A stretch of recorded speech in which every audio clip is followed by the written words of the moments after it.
Como será a volta de Jesus Cristo? Veja como será com Rodrigo Silva. Curta, comenta e compartilhe. Que a paz de Cristo esteja com todos vocês. E diz assim: Irmãos, não queremos que vocês ignorem a verdade a respeito dos que dormem, para que não fiquem tristes como os demais que não têm esperança.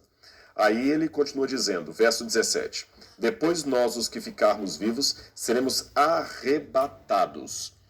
Arrebatado, Rodrigo, vai ser arrebatado, mas calma. Hoje, quando se fala de arrebatamento, as pessoas entendem arrebatamento secreto. Mas nem todo arrebatamento é secreto. A prova maior que o arrebatamento não é secreto é que se fosse sinônimo, não precisaria dizer arrebatamento secreto, bastaria dizer arrebatamento. Vou repetir para você. Se o arrebatamento fosse automaticamente secreto, não precisaria dizer arrebatamento secreto. Seria tão redundante como dizer água molhada. Não tem sentido dizer água molhada. Gelo frio. O gelo já é frio. Não precisa dizer gelo frio, água gelada. Você pode falar água molhada, corrigindo. Você pode falar água quente, água fria, porque você tem água que é quente, água que é fria. Você pode falar de gelo inteiro ou gelo derretido. Isso você pode falar. Mas gelo gelado não faz sentido. Se o arrebatamento fosse secreto, não faria sentido dizer arrebatamento secreto. Só o fato de qualificá-lo significa que nem todo arrebatamento é secreto.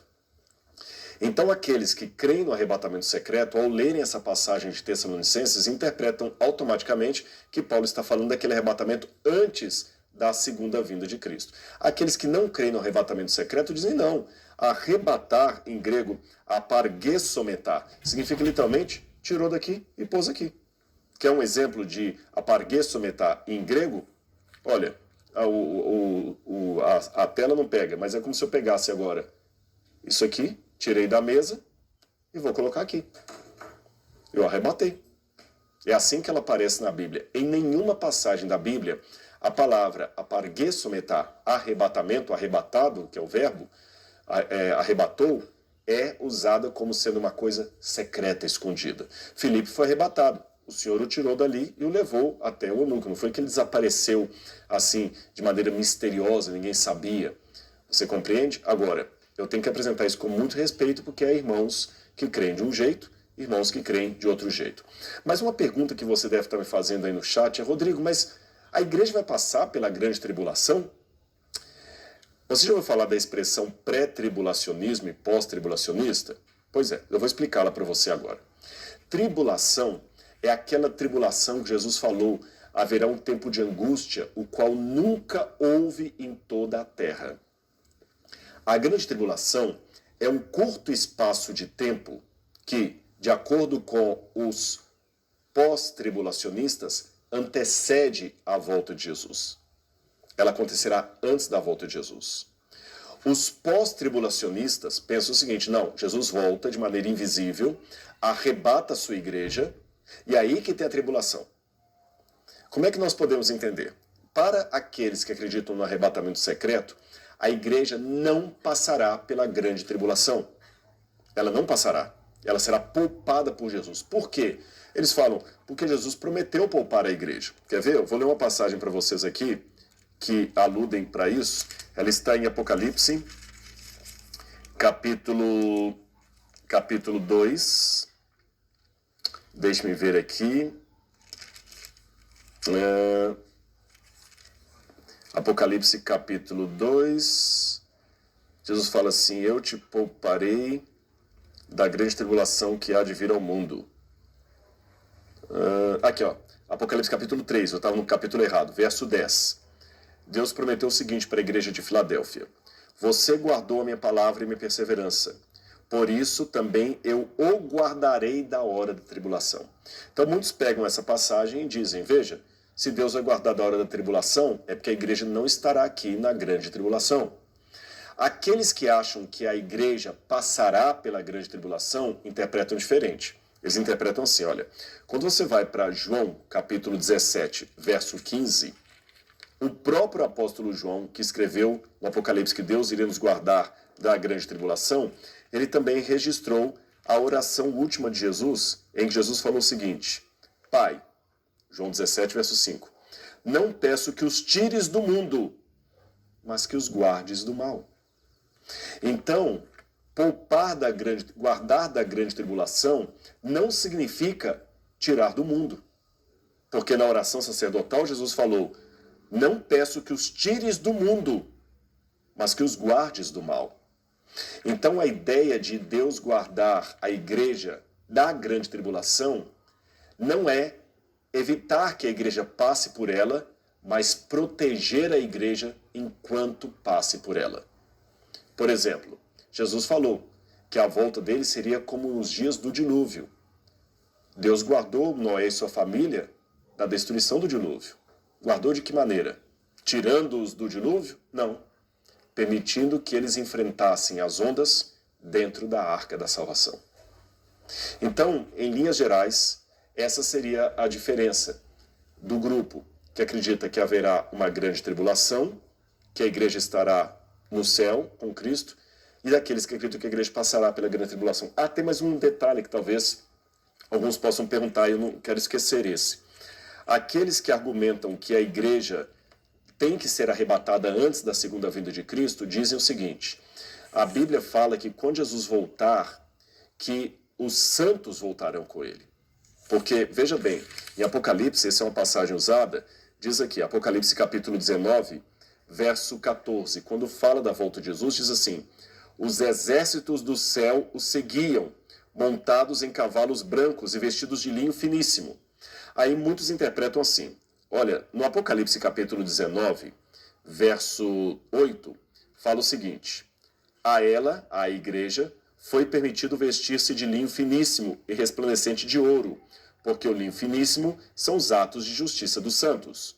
Aí no verso 14 fala que quando Cristo volta no céu com o seu exército, fala assim: os exércitos do céu o seguiam, montados em cavalos brancos, vestidos de linho finíssimo, puro e branco. Então fala, vejam, Jesus voltará com os anjos e com a igreja. Mas calma, quando a Bíblia diz que Jesus vem com o exército dos céus, Tsevaot Hashamayim em hebraico, o que são os exércitos do céu? Vamos ler em 1 Reis capítulo 22, verso 19. 1 Reis capítulo 22, verso 19, deixe-me ver aqui. Isso mesmo, diz assim, olha, Micaías prosseguiu: portanto, ouça a palavra do Senhor. Vi o Senhor assentado no seu trono, e todo o exército do céu estava junto dele, à sua direita e à sua esquerda. O exército do céu, portanto, não são os salvos, são os anjos. Há várias outras passagens que eu podia citar para vocês. Mateus 13, 39 e 42, fala que o exército que volta com Jesus são os seus anjos. Aí você pode perguntar assim, Rodrigo, a questão do linho puro. Realmente, os santos são vestidos de linho puro, mas os anjos também. Quando Jesus ressuscitou, diz que um anjo vestido de linho puro, branco, estava sentado no túmulo e falou com as mulheres: por que vocês buscam dentre os mortos quem está vivo? Quando Jesus subiu ao céu, 2 anjos se colocaram entre eles vestidos de branco e disseram: esse Jesus que subiu vai voltar como para o céu vocês o viram ir. Então aqui eu apresentei para você, em linhas gerais, as duas visões que há sobre a volta de Jesus. A visão do arrebatamento secreto e a visão daqueles que pensam apenas que Jesus vai voltar com poder e grande glória. E como é que você vai lidar com tudo isso? Posso dar uma sugestão? Eu, Rodrigo, particularmente, sou do grupo que acredita na volta gloriosa de Cristo, com todo o olho o vendo, e eu não encontro muita base escriturística para o arrebatamento secreto. Agora, você não pode concordar comigo só porque eu falo assim. Você tem que fazer 2 coisas. Você tem que estudar a sua Bíblia e chegar à sua própria conclusão em oração junto com o Espírito Santo. Sabe por que eu estou falando isso? O meu papel durante todo esse tempo da minha vida é ensinar a Bíblia. Eu dediquei a minha vida a ensinar a Bíblia. O que eu estou fazendo aqui, tendo uma classe de teologia que eu nunca imaginava, com 10 mil pessoas. Nós já chamamos a 10 mil. Fica até o final, temos 10 mil, glória a Deus. Palmas para vocês. Eu nunca imaginei que eu teria uma classe de teologia de 10 mil pessoas. Eu estou aqui ensinando a Bíblia para você. Mas com a mesma força que eu estou ensinando a Bíblia para você, Deus é minha testemunha, eu não quero que você seja um refletor do meu pensamento. Eu não quero apenas dizer para você, na Bíblia diz isso, agora repita. Na Bíblia diz isso, repita. Não. Eu quero ensinar você a manusear a Bíblia Sagrada. Manusear a Bíblia é diferente de manipular a Bíblia. Então eu apresentei para você um resumo do arrebatamento secreto, o que dizem os que acreditam nele, um resumo da segunda vinda de Cristo sem arrebatamento secreto e o que dizem os que creem nisso. Agora, depois que você tomar a sua decisão, a favor ou contra o arrebatamento secreto, não importa, que você tenha respeito por aquele que pensa diferente de você. E em terceiro lugar, que espere com ardor a volta de Jesus. Você pode até ter uma visão diferente se vai ter um arrebatamento secreto ou não. Mas tem uma coisa que você não pode divergir de mim. A vontade de estar preparado para quando Jesus voltar.